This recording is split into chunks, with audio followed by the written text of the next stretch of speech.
Thierry, Sylvain, on va d'abord commencer par les bonnes nouvelles avant d'aller prendre les nouvelles justement d'Arthur, de remporter votre première victoire de la saison, grâce notamment à un très très gros run dans le troisième quart.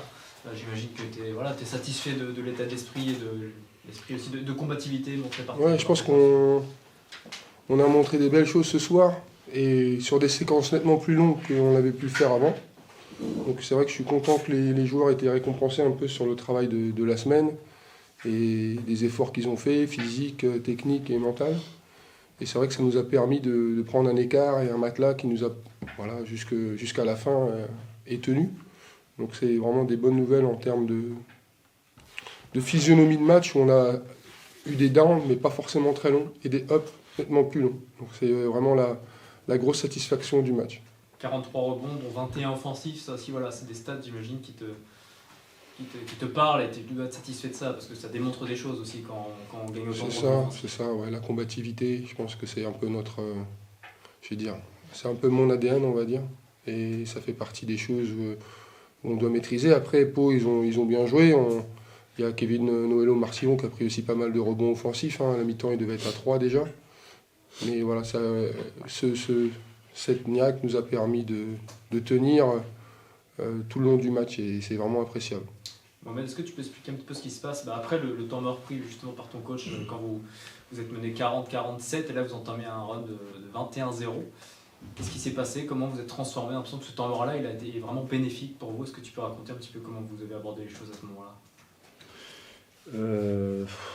On a travaillé toute la semaine et on a travaillé sur les choses qu'on n'a pas fait, sur les matchs qu'on a perdus. Et on a, sur le temps mort du coach, il nous a dit qu'on donne de l'énergie et on défonce surtout il faut qu'on domine notre rebond. Et c'est ça ce qu'on a donné la victoire aujourd'hui. Ouais, parce que là, Sylvain, c'est vrai qu'après ton temps mort, c'est notre équipe, quoi. Vous preniez un petit peu de 3 points, enfin, vous en aviez encaissé 4 à la suite, je crois. Là, tu prends ton temps mort et c'est plus la même équipe derrière. Je crois qu'on passe d'un 7-0, un 0-7, à un plus pour nous. Alors, je connais pas le 21-0. Le run, mais c'est vrai que d'habitude, on avait plutôt subi qu'autre chose. Quand on arrivait là, on reprenait des fois un peu la tasse. Là, c'est vrai qu'en sortant du temps mort, on a une autre équipe plus conquérante.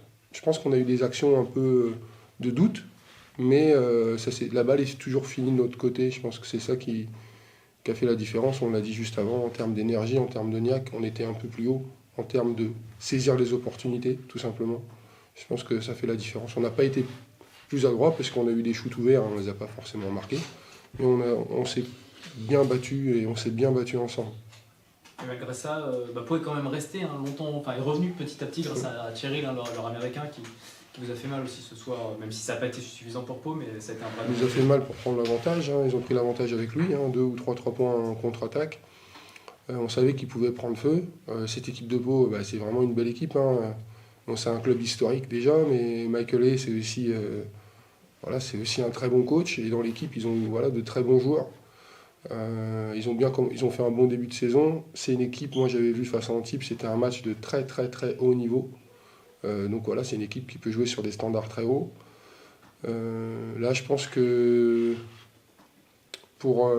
avec le match de hier Toulon et ce match-là, je pense qu'on a joué sur ce qu'on sait faire, ce qu'on aime faire. Mais voilà, Pau, ça reste pour moi une très belle équipe, bien coachée. On a vu Pinot qui nous fait mal en première mi-temps, avec ses tirs à 3 points sortant d'un simple off-screen. Voilà. Mais on a fait un peu moins d'erreurs que d'habitude, on a été un peu plus incisif, un peu plus. Voilà. Mais... Petit point noir de la soirée, c'est cette blessure potentiellement relativement grave d'Arthur, qui se blesse au coude, c'est ça? Ouais, c'est très dur, parce que c'est un joueur qui se bat depuis qu'il s'est blessé pour revenir. Franchement, il est admirable, vraiment. Et c'est dur, parce qu'il n'y a personne qui mérite ça. Mais là, 2 fois de suite, ouais, c'est dur. Franchement, c'est dur. On va essayer on va être derrière lui pour lui donner un maximum d'énergie, parce qu'il en a besoin. Mais voilà, les prochains jours, Il va falloir accuser le coup et puis après il faudra repartir. Je sais qu'il va repartir, mais là, dans un premier temps, on va être derrière lui pour le pousser parce que vraiment il mérite. Sur les 2 matchs qu'il a joués, il nous donne une autre amplitude dans le jeu en défense. Je pense qu'il est sur le terrain quand on fait le run. Vraiment, et puis c'est un super mec, en plus d'être un très bon basketteur. Donc voilà, on est un peu sur le coup de sa blessure. On s'attendait pas à ça. On s'attend jamais à ça, quoi. Mais bon, je reviendrai pas sur la faute. C'est le coude, hein, c'est ça, coude potentiellement cassé. Enfin, en tout cas, Je peux pas le dire. Franchement, ça serait c'est le donner coup. un verdict. Ouais. C'est le bras. Le bras qui a été touché, je sais pas à quel niveau, sur en cette- chutant.